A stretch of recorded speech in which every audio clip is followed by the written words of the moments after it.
नमस्कार मित्रों। मैं राजस्थान चौपड़ का खबरीलाल फिर से आपके साथ हाजिर हूं। आपने राजस्थान के इतिहास के बारे में तो खूब पढ़ा होगा और आपने ये भी पढ़ा होगा कि यहाँ के रणबांकुरों ने हजार साल तक इस्लाम की लपलपाती तलवार के आगे डटकर मुकाबला किया था।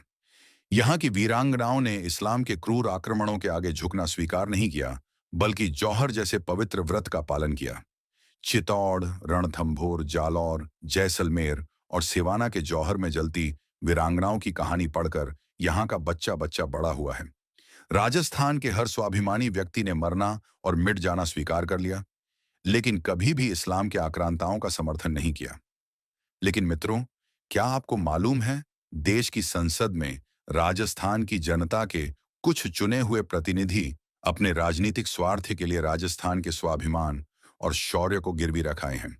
अगर भरोसा न हो तो इस वीडियो को पूरा देखें और पहचाने उन लोगों को जिन्होंने अपने तुच्छ राजनीतिक स्वार्थ के लिए राजस्थान की सदियों पुरानी स्वाभिमान की परंपरा को लज्जित कर दिया है। मित्रों, आपको यह तो मालूम ही है कि देश की संसद के अभी वक्फ बिल 2025 रखा गया था। इस बिल पर जब संसद के वोटिंग हुई तो कांग्रेस और उसके सहयोगी दलों ने हिंदुओं के खिलाफ जाकर वोटिंग में हिस्सा लिया। यह सिर्फ एक बिल का समर्थन और विरोध करने तक की बात नहीं है, लेकिन थोड़ा सोचकर देखिए, जब राजस्थान लगातार सदियों से इस्लाम की आंधी से लड़ रहा था, तब अगर ऐसे ही लोग जनता के लीडर होते तो राजस्थान की जनता का क्या हश्र होता। जिस राजस्थान में महाराणा प्रताप जैसे नायक ने राजनीति, यश, ऐश्वर्य और राजमहल त्याग कर हर तरह का दुख भोगा, लेकिन इस्लाम के नशे में अंधे अकबर से कोई समझौता नहीं किया। क्या महाराणा प्रताप ने कभी ऐसा सोचा होगा कि भविष्य में राजस्थान में ऐसे नेता भी होंगे जो राजस्थान के स्वाभिमान को भरी संसद में इस तरह दांव पर लगा देंगे।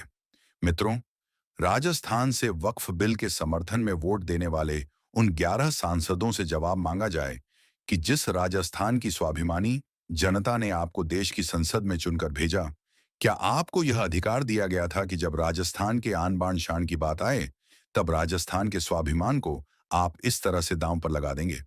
साथ ही राजस्थान की जनता को भी यह समझने की जरूरत है कि चुनावी वादों और झूठ के असर में आकर आपने किस तरह गद्दारों को देश की संसद में चुनकर भेजा है।